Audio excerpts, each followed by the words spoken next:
Good evening, everyone, and welcome back to Channel 4 News. My name is Matthew Polanco, and today I am bringing you a special report. Within the special report, I was actually able to interview a couple students last week regarding the Opportunity Gap Explanatory Framework from H. Richard Milner's book, Start Where You Are, But Don't Stay There. Within my interviews that I conducted, each student gave me pieces of what the framework is and even gave me additional experiences that they've had within that parts of the framework. So sit back and enjoy my interview. So I had the rejecting colorblindness part of the framework, and basically this is the idea that curriculum should focus more on diverse networks and incorporate students of all racial backgrounds. Teachers who reject colorblindness are able to highlight achievements from people of color and thus allows students of all racial backgrounds to know that they too could accomplish those feats and thus decrease the opportunity gaps.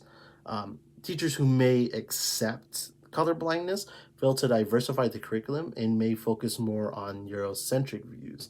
By Eurocentric, I mean focusing more on white contributions rather than people of color. Now, to relate to a teacher, my 12th grade English teacher, Mr. Brandt, he focused many of his readings on people of color and their struggles. Of course, we did read books that were centered on white authors and their stories. Books from Maya Angelou, for example, gave us diverse perspectives and thus allowed students who weren't white to really relate more to the struggles.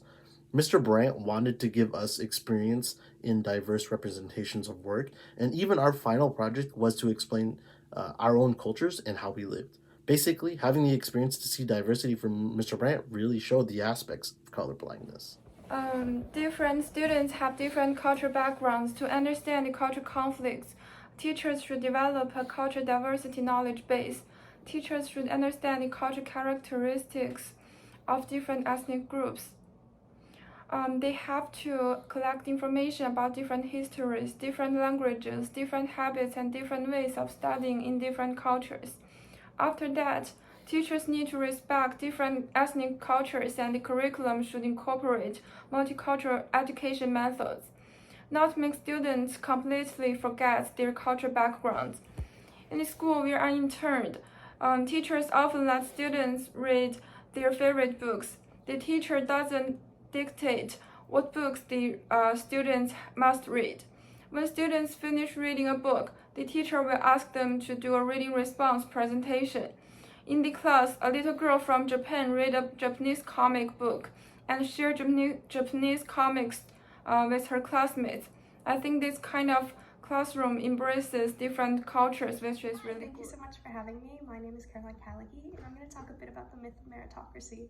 So the myth of meritocracy is basically when educators believe that whether or not a student succeeds or not is based off of how much effort the child is putting in, and that if they fail, they just didn't try hard enough. And it's called the myth of meritocracy because that's just absolutely not true. There are tons of external factors that influence whether a child succeeds. There are economic, social, and racial factors that give privileges to often white and wealthy individuals and disadvantages to usually poorer individuals of color. And it's really important that educators recognize this. So for example, at Willett Elementary School where I intern, there are some kids who are really excelling at the work. And a lot of them are white and wealthy, and a lot of them have had outside tutoring because they can afford it economically. And then there are kids who are struggling a lot, not because they're not trying, but because they don't have access to that same outside resource. They don't have access to tutoring because of their economic positions. And instead of saying that, oh, those kids are failing because they're not trying hard enough, the teacher recognizes this and then builds the curriculum around that. So she'll spend more time assisting those kids who need extra help rather than saying they're not trying and leaving it at that. So she's really helping give kids equal opportunities to succeed. Hi everyone, today I'm going to talk about disrupt the low expectations and deficit mindset. In some cases, teachers would have low expectation of students when they tend to focus on students' deficit and overlook their strengths, and this would cause undesirable educational consequences.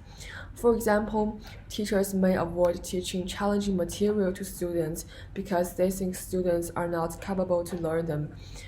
In this case, it is not good for students' development because students do not get the opportunity to challenge themselves and think deeply. And just as what said by Haberman, low expectations and deficit mindsets would contribute to unending troubling cycles. First, educators would teach students with low expectations, then students would not have the energy and the motivation to learn. In this case, students' academic performances would be suffered.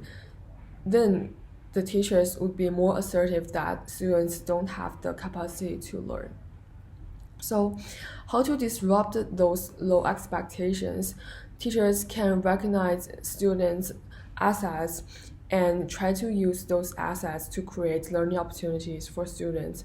For example, some students have talents in art and music, and teachers can try to relate those talents to the class material and apply them in classrooms.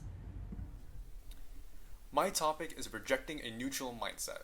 This means that you take into account the surroundings of the school. This has many different forms, from using multicultural communities to enhance your curriculum, to just simply taking into account the finances of the school. Taking these things into consideration allows you to create a diverse curriculum that closes the opportunity gap for every student, no matter their race or background.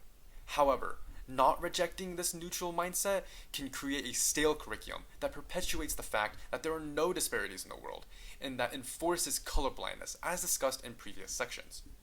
A great example of rejecting a neutral mindset are the schools in Davis. Many of the schools in Davis use college students to assist during class. The young students get to work one-on-one with the college students, allowing them to get the attention they need to thrive and succeed in the future.